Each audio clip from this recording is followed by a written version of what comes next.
The river roared with spring meltwater as Willow Callahan clutched her 3-month-old son to her chest, her feet slipping on the muddy bank as the posse's shouts grew closer. She never meant to end up here a widow at 22, on the run with nothing but the clothes on her back and her precious baby boy. Montana Territory, 1876.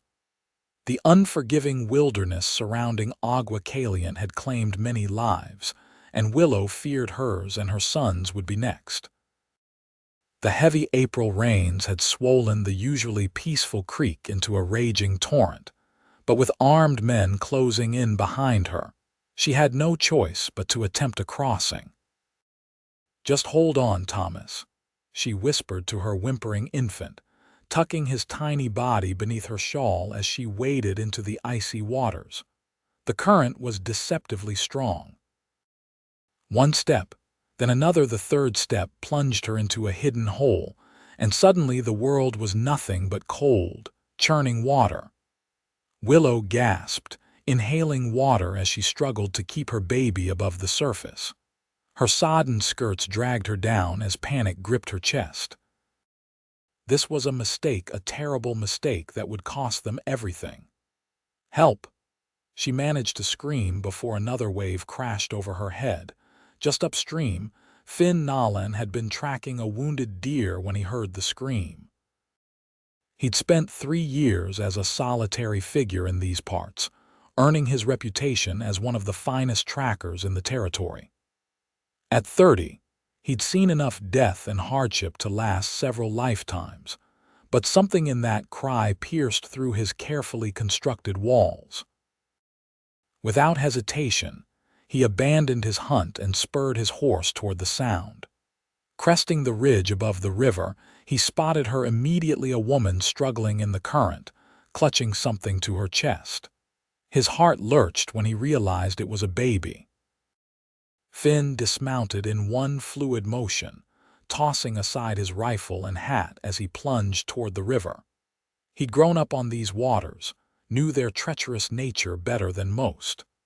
The woman went under again as he reached the bank, and he dove in without hesitation. The cold shocked his system, but years of breaking horses and surviving harsh winters had hardened him. With powerful strokes, he fought against the current, reaching the spot where she'd disappeared. For one terrifying moment, he saw nothing but churning water. Then a pale hand broke the surface, and he lunged for it. His fingers closed around her wrist, and he pulled with all his might. She emerged gasping, her face white with fear and cold, still desperately holding the bundle to her chest with her free arm. "I've got you," he shouted over the roar of the water. "Hold on to me." With one arm around her waist, Finn kicked hard, fighting the river that seemed determined to claim them. The shore seemed impossibly far away as the current dragged at them, but he refused to yield. Not today. Not with these lives in his hands. When his boots finally scraped bottom, he gathered the last of his strength to half carry, half drag the woman onto the muddy bank. They collapsed together on solid ground, both gasping for air.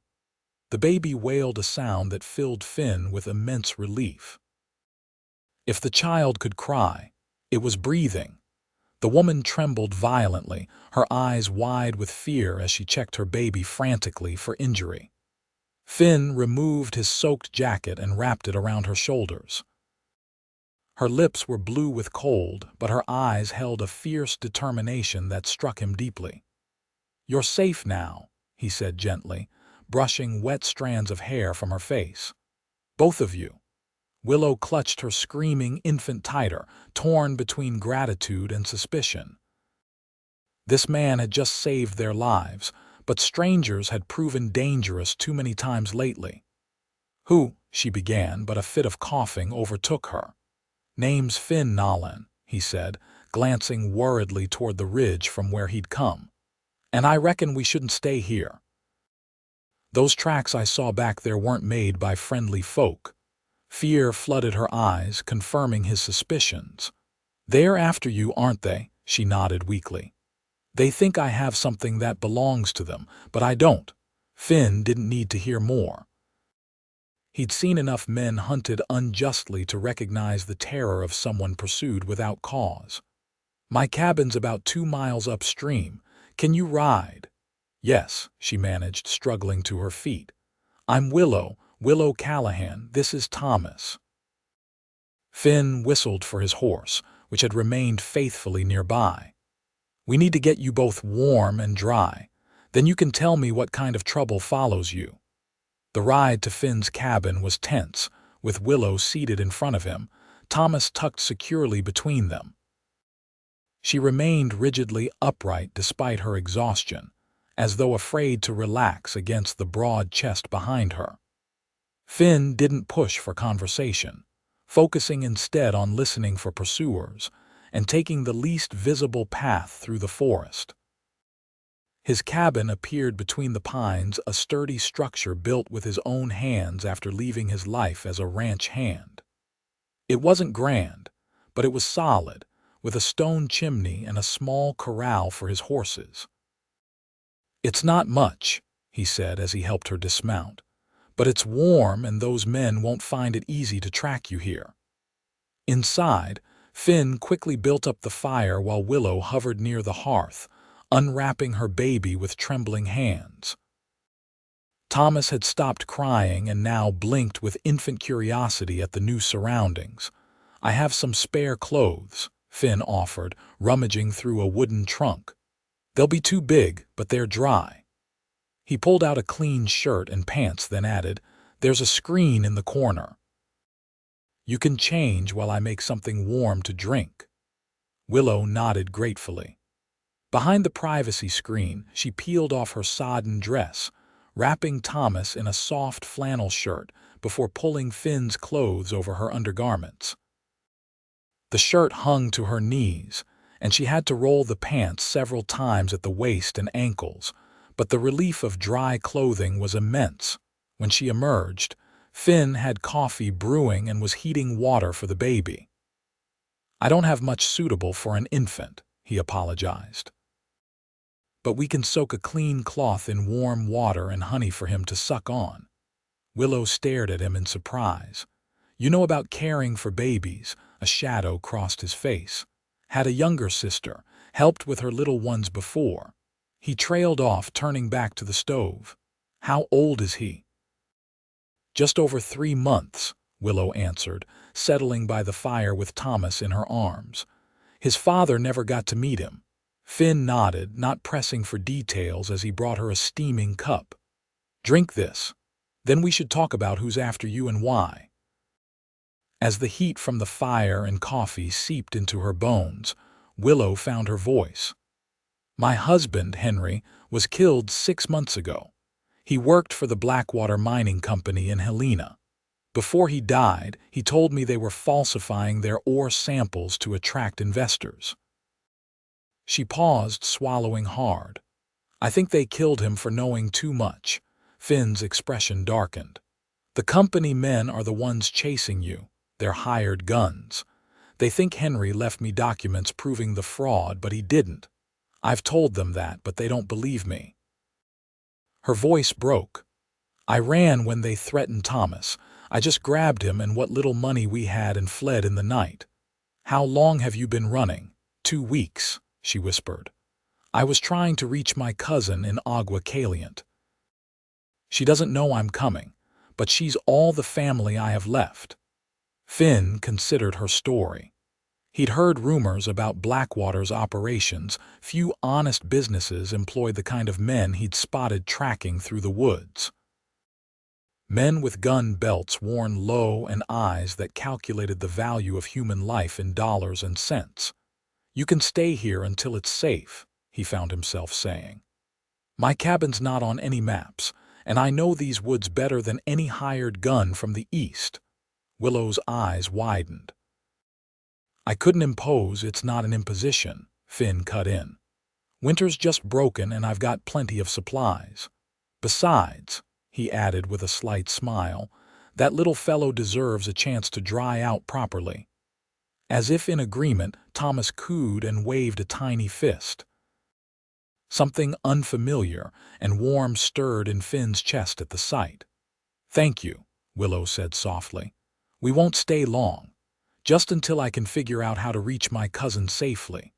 Finn nodded, though a part of him already wondered what his quiet cabin would feel like when they left. That night, Finn gave Willow his bed while he slept near the fire. Despite his exhaustion, sleep eluded him as he listened to the occasional soft murmurs of mother and child. It had been years since his cabin held any voice but his own, and the change stirred memories he'd long kept buried of family, of belonging, of hopes abandoned after the war took too much from too many. Morning came with a gentle rain pattering on the roof. Finn rose early as was his habit and had coffee brewing when Willow emerged. Thomas nestled in her arms. Her hair, dried overnight, fell in chestnut waves past her shoulders and rested from her ordeal. Her features revealed a natural beauty that caught Finn off guard. "I hope we didn't disturb your sleep," she said, noticing his glance. "Not at all," he replied, turning back to the stove where he was frying bacon. "Thought you might be hungry."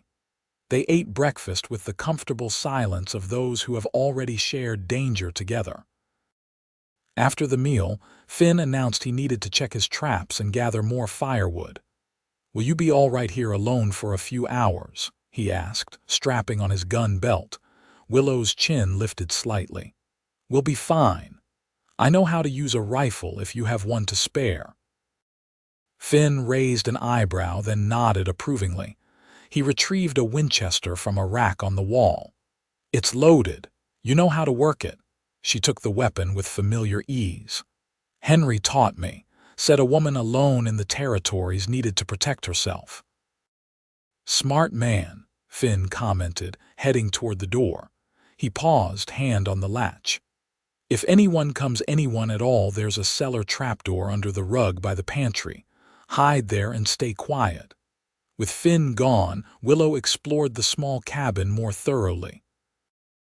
It was simple but meticulously maintained, with handcrafted furniture and shelves lined with books surprising for a solitary frontiersman.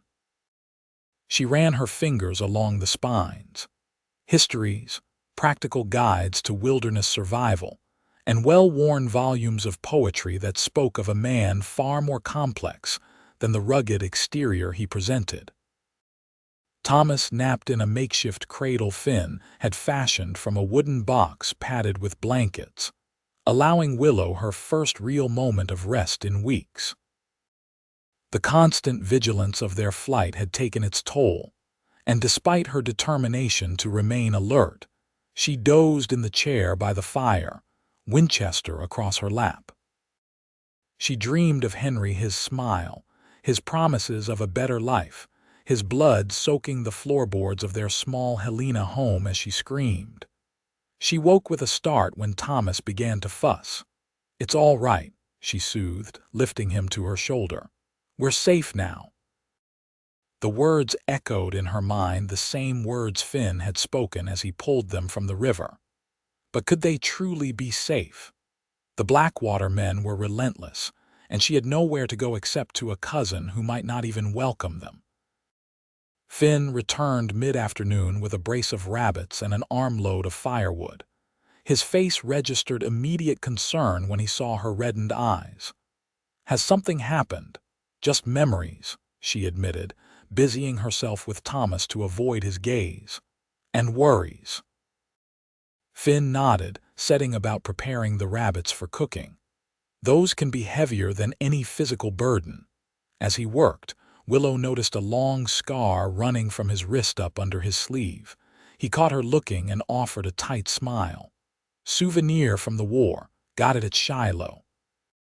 "You fought for the Union." "I did. Signed up in '62, fought till Appomattox." His hands continued their steady work, practiced and efficient. Came west afterward, couldn't settle back into the old life.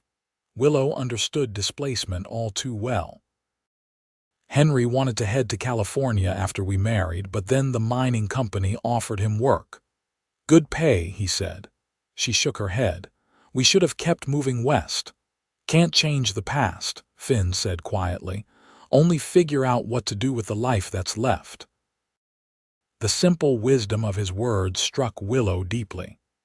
They ate dinner together as dusk settled over the forest, Thomas sleeping peacefully nearby.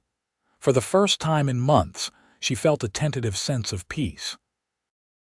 "Tell me about your cousin in Agua Callahan," Finn said as they sipped coffee by the fire. "Winifred Harper. She married a storekeeper there about 5 years ago. We grew up together in St. Louis until she caught the Western fever." Willow smiled faintly. "I always thought she was so brave for coming out here.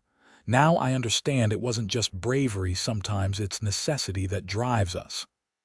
"Agua Callahan's grown since the railroad spur went in last year," Finn observed. "I don't go to town much, but last I heard, it was becoming quite respectable." "Have you always lived alone out here?" Willow asked, curiosity getting the better of her. Something flickered across Finn's face, pain, perhaps, or resignation. "Since I built this place, yes. Before that, I worked cattle drives, broke horses for the army, did some guiding for settlers." He stared into the fire. "Found I preferred the company of trees and rivers to most people." "And yet you jumped into a river to save strangers," she pointed out softly. Their eyes met across the small space, and Finn seemed momentarily at a loss for words. "Some things a man just does without thinking," he finally said. "Couldn't very well ride past and let you drown." "Many would have," Willow replied. "These territories aren't known for kindness to strangers." Finn shrugged uncomfortably under her grateful gaze. "It's getting late. You should rest."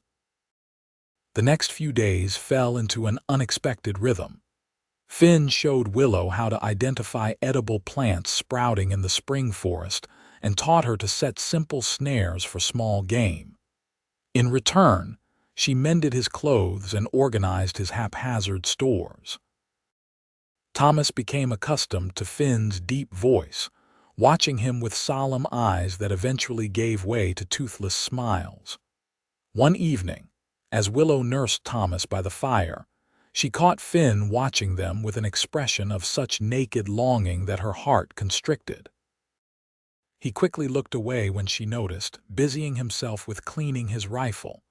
"Did you ever want a family of your own?" she asked impulsively, his hand stilled on the weapon. For a moment she thought he wouldn't answer.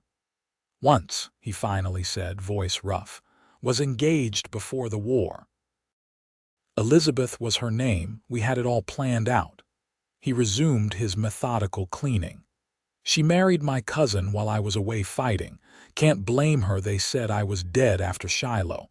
By the time the mistake was discovered, she was carrying his child." "I'm sorry," Willow whispered. Finn shook his head. "Long time ago now. Some things aren't meant to be." But the sadness lingering in his eyes told a different story of wounds that hadn't fully healed, of dreams abandoned rather than lost. The following morning, Finn announced he needed to make a trip into Agua Callahan for supplies. "I could try to find your cousin," he offered. "See if the way is clear for you to join her." Willow's heart raced at the possibility of reuniting with family, but uncertainty quickly followed. "What if the Blackwater men are watching the town?" "I'll be careful," Finn assured her. "I know how to spot men who don't belong. If your cousin is there, I'll speak with her privately." After Finn departed, the cabin felt strangely empty despite Thomas's animated coos and gurgles. Willow realized with a start how quickly she'd grown accustomed to Finn's steady presence. There was something undeniably comforting about his quiet strength, his careful consideration of her opinions, his gentle way with Thomas that belied his weathered exterior. She tried to dismiss these thoughts as mere gratitude, but as she went about the daily tasks, her mind kept returning to the warmth in his blue eyes when he thought she wasn't looking, the brush of his fingers when passing a cup of coffee, the rumble of his rare laughter when Thomas made particularly amusing baby sounds. "This is foolishness," she told herself firmly. We'll be gone soon enough and he'll return to his solitary life. Yet even as she said the words, they felt hollow, as though some essential truth was being denied. Finn returned after nightfall, his expression grim as he shook rain from his coat. "What's wrong?" Willow asked immediately, reading the tension in his shoulders. He hung his hat on a peg before answering. "Your cousin and her husband moved on 6 months ago. Their store burned down suspicious circumstances, according to the barber I spoke with. They headed to Oregon Territory." Willow sank into a chair, disappointment crushing her momentary hopes. "I see. There's more," Finn continued reluctantly. "There were strangers in town asking questions, showing your likeness drawn on paper, offering rewards for information." Fear knotted in her stomach. "They're still looking." "They are." Finn crouched before her, taking her cold hands in his warm ones. "But they don't know these mountains, these forests. They don't know where to look. You're still safe here." "For how long, Finn? I can't hide forever. Thomas deserves a real life, not one spent running and hiding." His grip on her hands tightened. "Then we fight back." "How? They're a powerful company with hired guns and money. I'm just a widow with a baby." Finn's jaw set in determination. "You said Henry believed they were salting their mines to fool investors." "If we could find proof." "Henry is dead because he tried to expose them," Willow interrupted, fear making her voice sharp. "And how many others will die if they're not stopped?" Finn countered.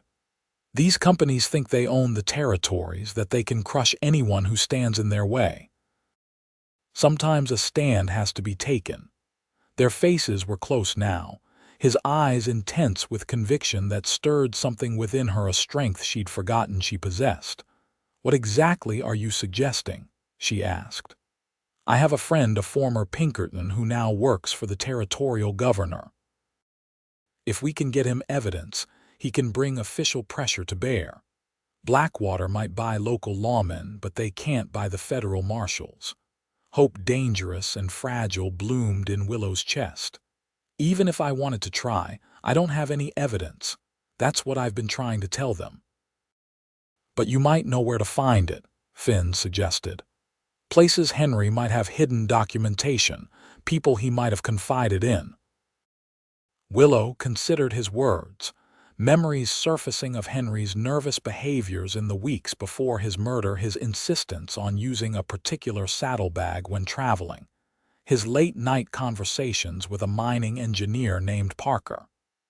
"There might be something," she admitted slowly. "But it would mean returning to Helena."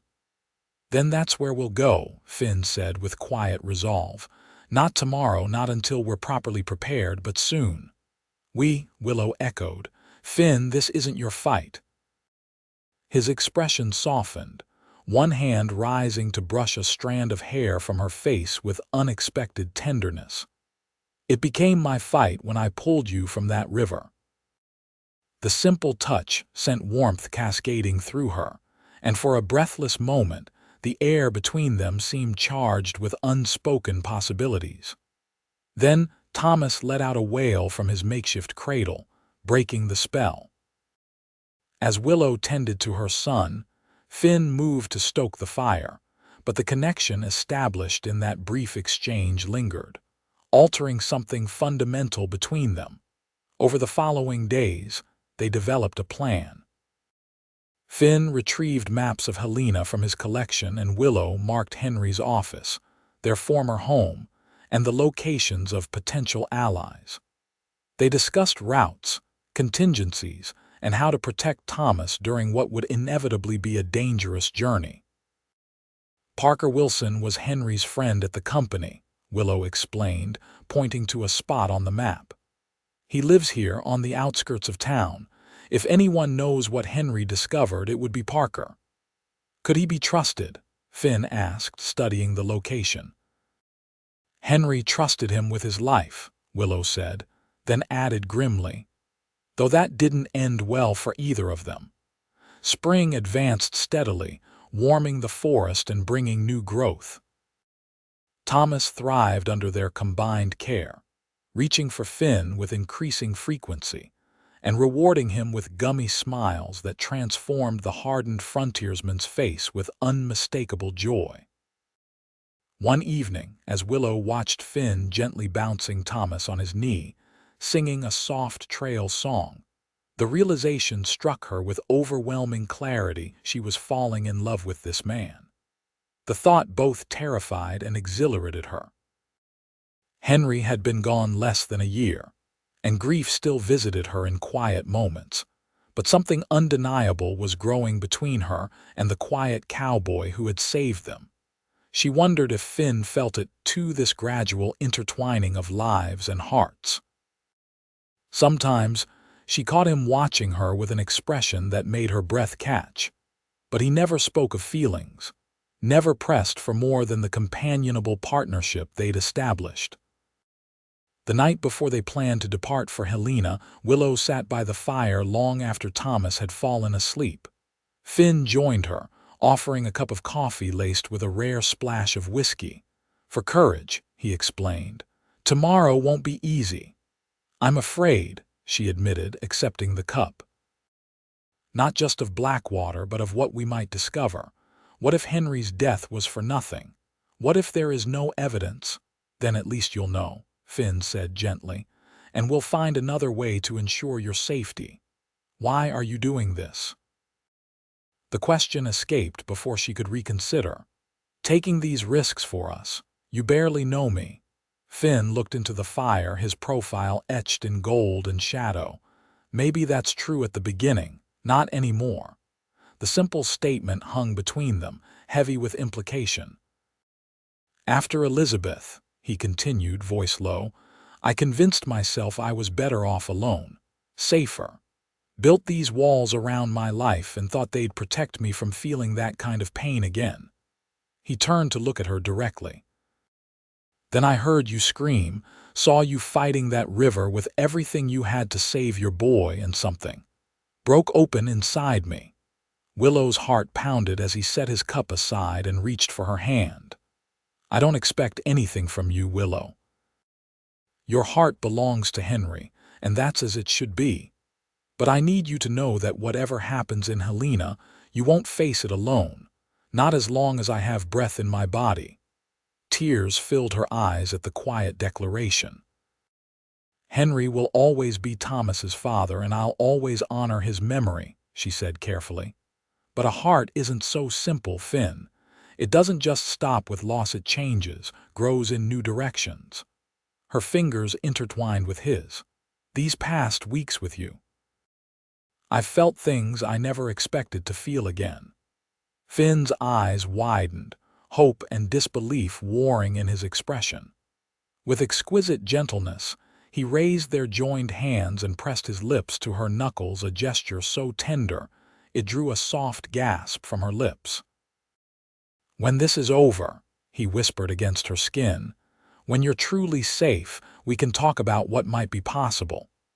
Until then, I just need you to know you're not alone in these feelings." In the golden firelight, they sat together, hands entwined, the promise of a future neither had dared imagine beginning to take shape between them.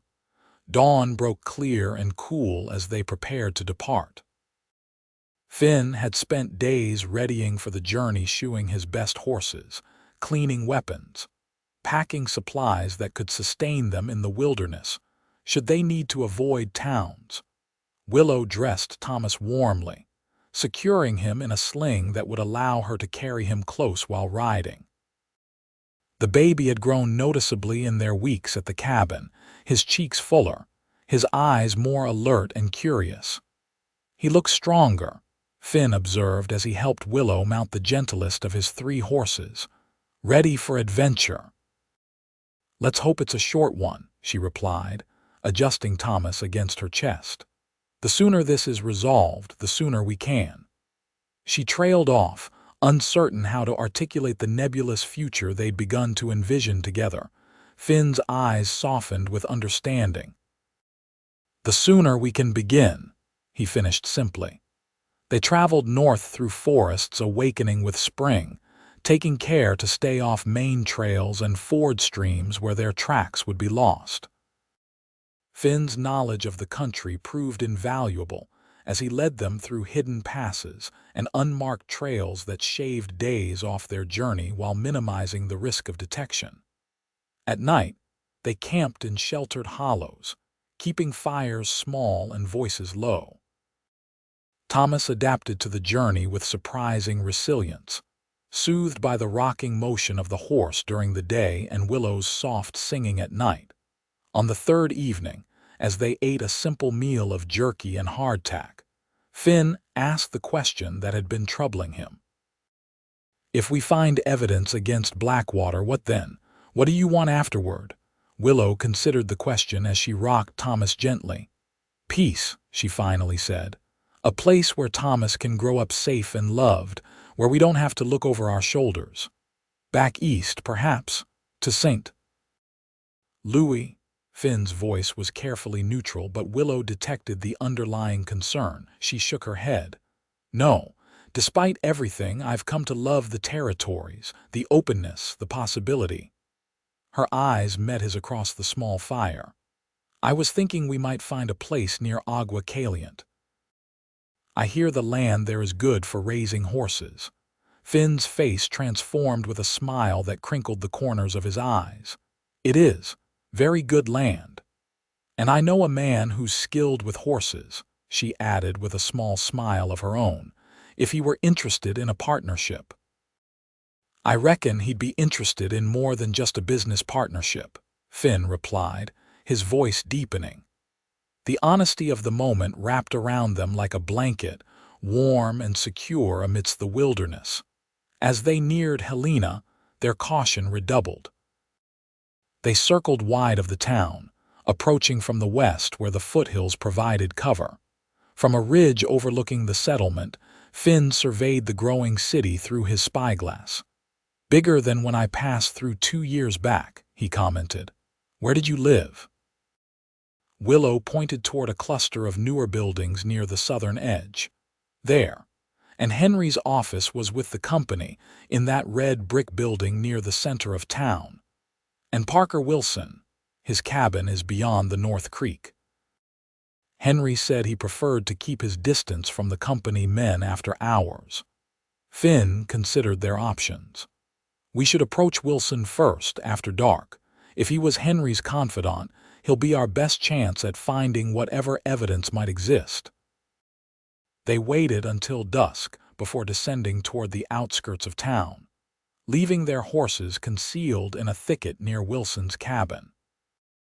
As they approached on foot, Thomas sleeping peacefully against Willow's chest, Finn noticed signs that something was amiss. No smoke from the chimney despite the cool evening, no lamp glowing in the windows.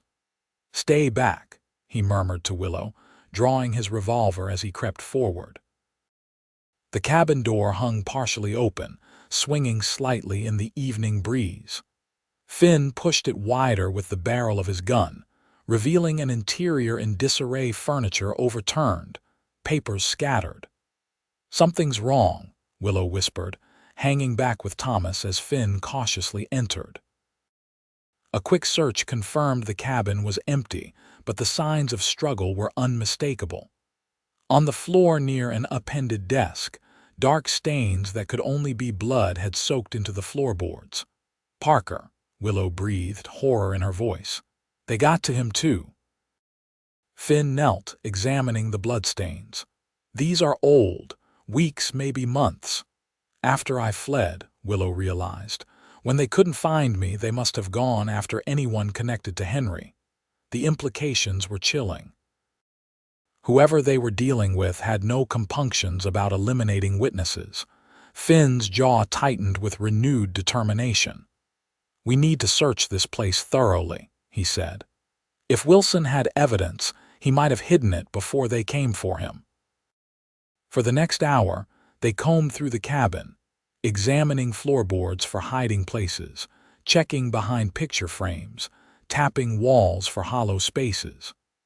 Thomas woke and fussed until Willow settled him on a blanket spread over the least cluttered section of floor. "Nothing," Finn finally said, frustration evident. If there was something here, they either found it or Wilson took it with him. Willow sat heavily on the edge of an overturned chair. Then we've come all this way for nothing. Not yet, Finn insisted. We still have your old house, Henry's office. Those would have been the first places they searched, Willow interrupted. And they're in town, where we're most likely to be spotted. Finn ran a hand through his hair, thinking. What about other friends? Was there anyone else Henry trusted? Willow started to shake her head, then stopped, a memory surfacing. Wait. Henry mentioned a hiding place once, said if anything happened to him, I should look in the old man's beard. She frowned. I thought he was speaking nonsense from fever. He'd been ill that week. The old man's beard, Finn repeated thoughtfully. Could be a landmark, something outside town. Willow's brow furrowed in concentration. There was an odd rock formation Henry liked to visit. It resembled a bearded face from certain angles. He'd go there to think when problems at work troubled him. Hope rekindled in Finn's eyes. Can you find this place? I think so. It's west of town, in the foothills where we came in. Their search of Wilson's cabin yielded little else of value, but as they prepared to leave, Finn discovered a sealed letter tucked inside a Bible on a high shelf. The envelope bore Willow's name in unfamiliar handwriting. This might be from Parker, Finn said, handing it to her. Willow's hands trembled as she broke the seal and unfolded the single sheet of paper. Her eyes widened as she read. It is from him, she confirmed. Written after I fled. He says Henry entrusted him with documents that prove Blackwater has been systematically defrauding investors and bribing officials. He writes that he's hidden the originals somewhere only Willow would know to look, and that he's sending copies to a federal marshal in Denver. She looked up, expression grim. But he never sent this letter. They must have found him first. Or the marshal in Denver is also in Blackwater's pocket, Finn suggested darkly. Either way, it sounds like your rock formation is our best hope. They left the cabin as they'd found it, making their way back to the horses under the cover of darkness. With Thomas once again secured against Willow, they rode into the foothills, guided by starlight and her uncertain memories of a place visited only a handful of times. After an hour of searching, with the moon now high overhead, Willow spotted the distinctive silhouette against the sky, a stone outcrop that did indeed resemble an old man's profile, complete with a jutting beard of rock. There, she whispered, pointing. That's it. They approached cautiously, tethering the horses at the base before climbing up the rocky slope. The formation was larger up close, with numerous crevices and small caves worn by centuries of wind and water. The beard would be these lower rocks, Finn surmised, running his hands along the stone. But there are dozens of possible hiding places. Thomas began to fuss, perhaps sensing his mother's tension. Willow rocked him gently, scanning the formation with increasing desperation. Wait, she said suddenly. Henry had a special place he liked to sit, a flat rock near the top where he could see the town. She pointed upward. There. Finn climbed nimbly up the side of the formation, reaching the spot she'd indicated. The moonlight revealed a natural shelf in the rock, partially hidden from below. Finn's fingers explored the crevice behind it, encountering something solid wrapped in oilskin. I found something, he called down, carefully extracting the package. As he descended, Willow's face shone with a mixture of triumph and vindication. Finn unwrapped the oilskin to reveal a leather portfolio containing several documents, survey reports, financial statements, and a handwritten journal. Henry's writing, Willow confirmed, scanning the pages by moonlight. These are his notes documenting the fraud dates, amounts, names of officials who were bribed. Her voice caught. He was gathering evidence for months before he was killed. Finn examined one of the official documents. This survey shows their main mine played out 2 years ago. They've been salting samples ever since, selling worthless stock to unsuspecting investors, and using the money to buy silence and political influence, Willow added, reading from another page. Henry names 3 territorial officials who took bribes. The magnitude of what they'd discovered settled over them. This wasn't just evidence of fraud, it was proof of a conspiracy that reached into the highest levels of the territorial government. Now we need to get this to someone who can act on it, Finn said, carefully rewrapping the documents. And quickly, before the distinctive click of a hammer being drawn back froze them both. Before we catch you. A cold voice finished from the shadows below. 3 men emerged from behind a cluster of boulders, guns trained on Finn and Willow. The leader, a lean man with a scar cutting through his left eyebrow, smiled without humor. "Mrs. Callahan, you've led us on quite a chase these past months, and now you've saved us the trouble of finding Callahan's evidence ourselves." Willow instinctively tightened her hold on Thomas, who whimpered at the sudden tension. Finn shifted slightly, positioning himself between her and the gunmen. "You're making a mistake," Finn said evenly. "These documents are already copied. Killing us won't protect your employers." The scarred man laughed. "Nice try, Cowboy, but we've been watching Wilson's cabin. We know you just found these tonight." He gestured with his gun. "Hand them over and maybe we'll let the woman and baby ride away." "Like you let Henry ride away," Willow spat, anger overcoming her fear. "Or Parker Wilson," the man shrugged. "Business is business. Nothing personal." Finn's mind raced, calculating angles and distances, knowing their position on the exposed slope left few options. His gun was holstered, and he'd never draw before at least one of them fired. "Let them go first," he countered. "Let Mrs. Callahan take her son to the horses, then I'll hand over the documents." The scarred man seemed to consider this, then nodded to one of his companions. "Jenkins, escort the lady down. Keep your gun on her." As Jenkins moved forward, Willow's eyes met Finn's in silent communication. He gave a nearly imperceptible nod. When Jenkins reached for Willow's arm, she stumbled deliberately, falling against him with a cry of surprise. The momentary distraction was all Finn needed. He drew and fired in one fluid motion, hitting the scarred leader in the shoulder. Chaos erupted as the 3rd gunman fired wildly, his shot going wide as Finn dove for cover behind a boulder. Willow scrambled away from Jenkins, who was struggling to regain his balance on the uneven ground. "Run!" Finn shouted to her, firing again to provide covering fire. Willow clutched Thomas and fled toward the horses, the baby's terrified wails echoing through the night. Jenkins recovered and aimed at her retreating figure, but Finn's next shot caught him in the leg, sending him tumbling down the rocky slope. The 3rd gunman had taken cover and was firing methodically at Finn's position, chips of stone flying as bullets struck near his head. The scarred leader, despite his wound, was crawling toward his fallen gun. Finn knew he had to end this quickly or risk being outflanked. Waiting for a pause in the gunfire, he rolled to a new position and fired twice in rapid succession. The 3rd gunman grunted and slumped forward. The scarred man had reached his weapon and was raising it when Finn's final shot took him squarely in the chest. He collapsed without a sound, the gun falling from lifeless fingers. Silence descended, broken only by the distant sound of Thomas crying. Finn moved cautiously from body to body, confirming all 3 men were dead or incapacitated.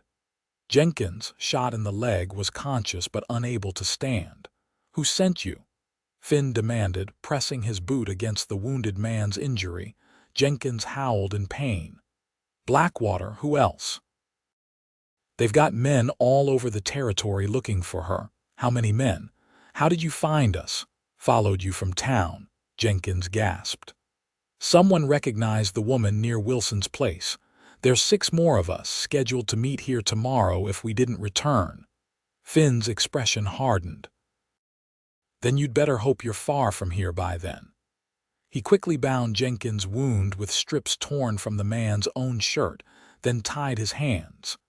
You get to live, Finn told him coldly. Ride back to Blackwater and tell them the evidence is already on its way to federal marshals. Tell them it's over. Leaving Jenkins secured to a boulder where he'd eventually work himself free, Finn retrieved the documents and hurried to where Willow waited with the horses, Thomas still sobbing against her shoulder. We have to move, he said urgently, helping her mount. There could be more of them nearby. They rode hard through the night, putting miles between themselves and the scene of the gunfight. Thomas eventually cried himself to sleep, exhausted by the night's events. Only when they reached a dense stand of pines did Finn signal to stop, both horses lathered from the pace. Are you hurt? He asked Willow, helping her dismount. No, she said, her voice steadier than he expected. Thomas is just frightened. What happened back there? Finn briefly explained the confrontation and what he'd learned from Jenkins. We need to get these documents to someone who can't be bought, someone outside the territorial government. But who can we trust? Willow asked, the weight of the night's revelations heavy in her voice. Finn was silent for a moment, considering their options. There's a federal judge in Billings I once guided on a hunting trip, Judge Hammond. He has a reputation for incorruptibility, and he answers directly to Washington, not the territorial governor. Billings is nearly a week's ride from here, Willow pointed out, worry creasing her brow. I know a shorter route, Finn assured her. And Blackwater will be looking for us on the main roads. We'll stick to the backcountry. As the first hint of dawn lightened the eastern sky, they continued their journey, now heading northeast toward Billings. The rugged country slowed their progress, but also provided better concealment from pursuers. Finn led them along game trails and through passes known only to local trappers and indigenous tribes. By midday, Willow was swaying with exhaustion in the saddle, Thomas fussing fitfully against her. Finn found a sheltered hollow near a spring where they could rest. You need sleep, he insisted, taking Thomas from her arms. I'll keep watch and tend to him. Too tired to argue, Willow collapsed onto the blanket Finn laid out, falling asleep almost instantly. Finn settled against a tree with Thomas, who regarded him solemnly with eyes so like his mother's. Your mama is the bravest woman I've ever known, Finn told the baby softly. And you're going to grow up to be just as brave. Thomas gurgled in response, tiny fingers gripping Finn's much larger one. The simple trust in the gesture tightened Finn's throat with emotion. In just weeks, this woman and child had become more precious to him than anything in his solitary life. The thought of losing them now was unendurable. When Willow woke hours later, she found Finn and Thomas both sleeping. The baby nestled securely against the cowboy's broad chest, tiny fist still clutching his finger. The sight filled her heart with a sweetness she hadn't dared hope to feel again after Henry's death. For days, they traveled through increasingly rugged country, Finn's knowledge of the terrain proving invaluable as they avoided settled areas and kept to less traveled routes. They developed a routine riding during daylight, making camp in defensible positions, taking turns keeping watch through the night. Thomas adapted to the journey with remarkable resilience, comforted by the constant presence of both adults. Willow noticed how naturally Finn had taken to caring for the baby, the gentle way he cradled him during rest stops, his patience when Thomas fussed, the lullabies he hummed when taking the night watch. You're good with him, she observed one evening as Finn walked Thomas around their small campsite, soothing the baby after a particularly long day of riding. Finn smiled, a softness in his expression that transformed his weather-worn features. He makes it easy. Smart little fellow knows when to sleep and when to let us know he's hungry. He trusts you, Willow said. Babies sense things about people. He knows you'll keep him safe. Their eyes met over Thomas's drowsy head, and the unspoken feelings between them seemed to deepen with each passing day. Neither spoke of what might come after their current mission was completed. Yet both found themselves imagining possibilities that had seemed impossible just weeks ago.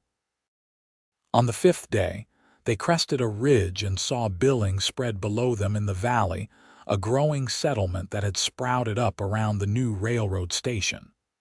Smoke rose from chimneys, and even from a distance, they could see the bustle of activity in the streets. "We made it," Willow breathed, relief evident in her voice. Finn nodded, though his expression remained cautious. "We'll approach from the east after dark. Less chance of being noticed that way."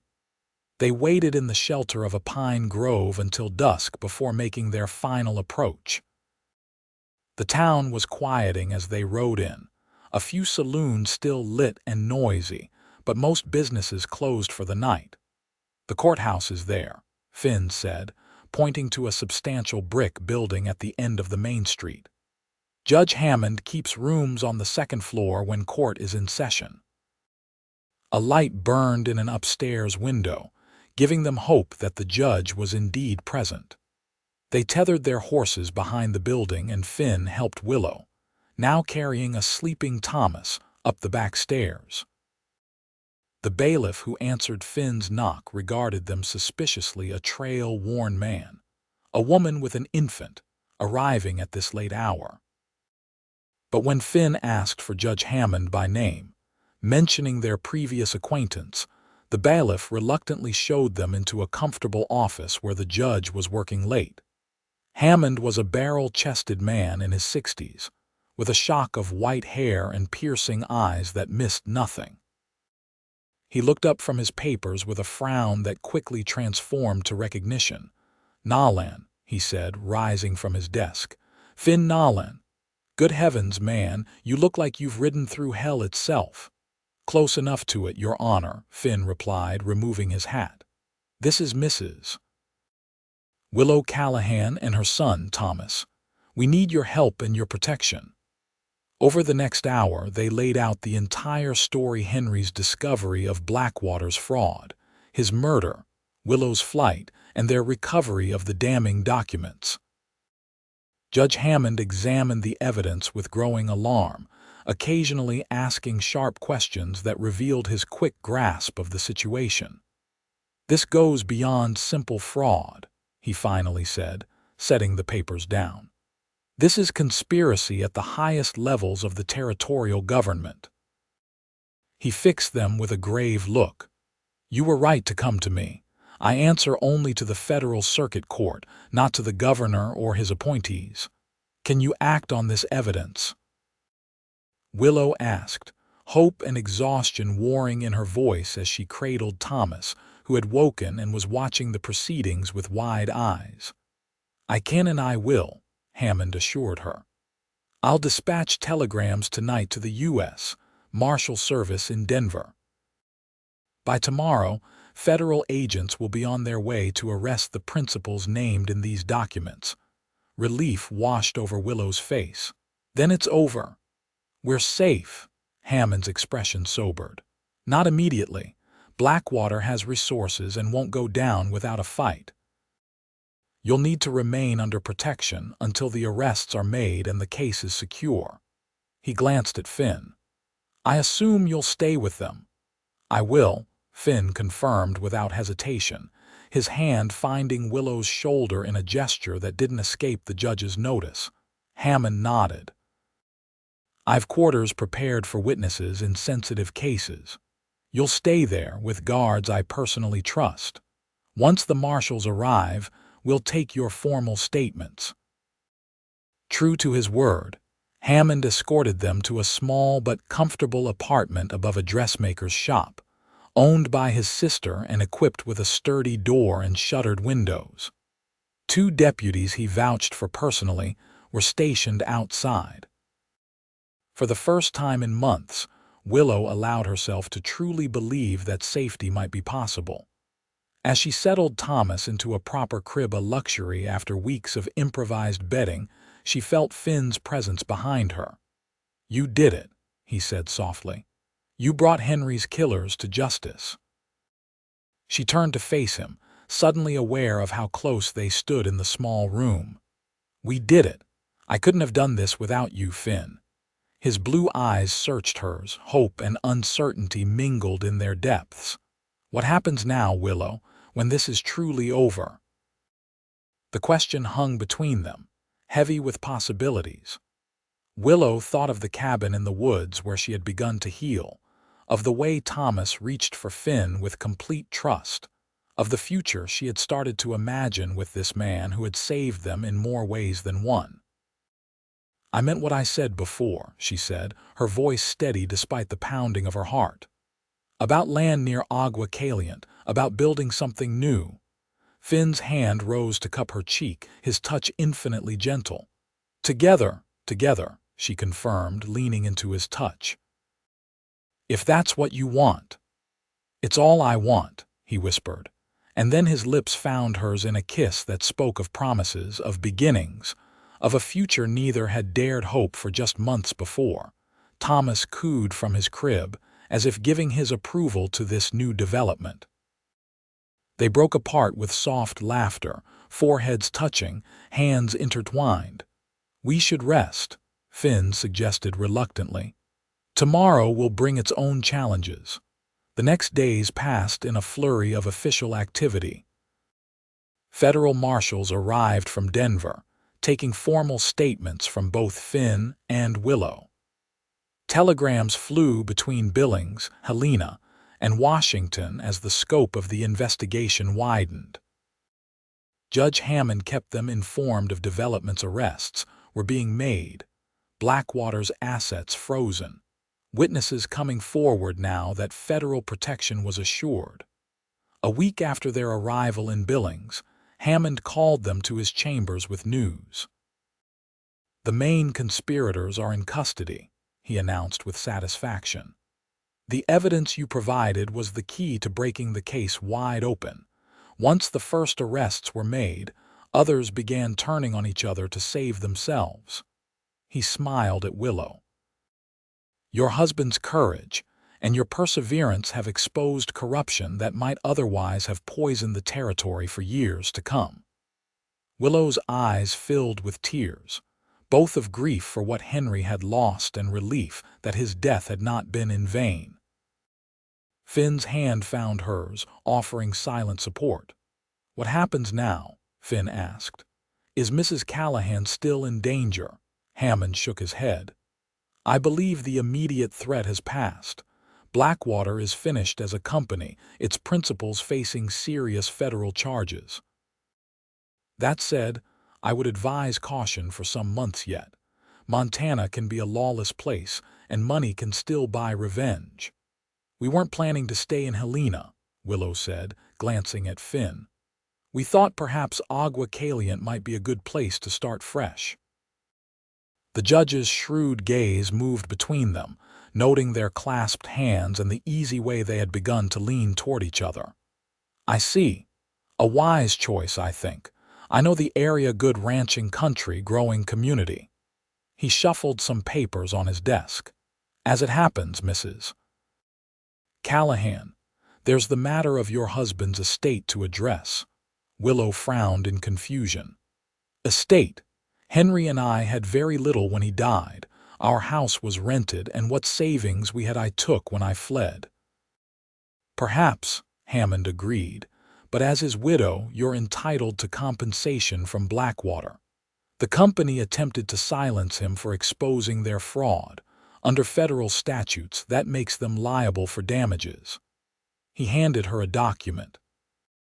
"I've taken the liberty of filing a preliminary claim on your behalf. The courts will determine the final amount, but it should be substantial. Willow stared at the paper in shock. I never expected. It won't bring him back, the judge said gently, but it may help you build that new beginning you're seeking.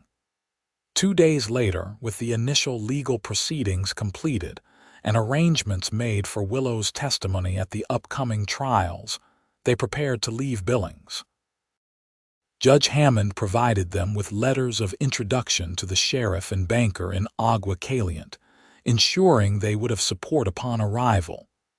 The territorial governor has authorized a military escort for the first leg of your journey, Hammond informed them as they prepared to depart. Captain Reynolds and his men will see you safely to Fort Thompson, and from there, regular patrols can keep watch until you reach Agua Caliente.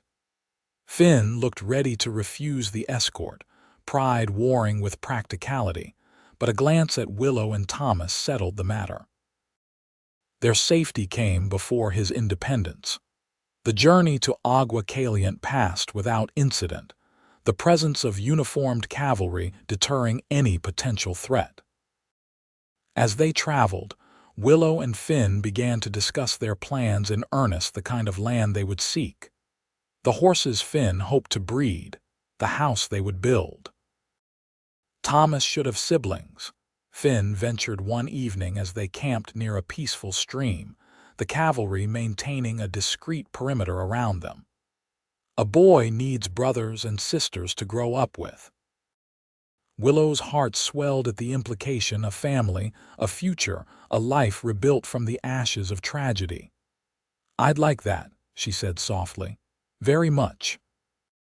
When they finally crested the last ridge and saw Agua Caliente spread before them in the valley below, it felt like coming home to a place neither had truly known before. The town had grown since Finn's last visit. New buildings lined the main street, and the promised railroad spur had brought increased commerce and settlers.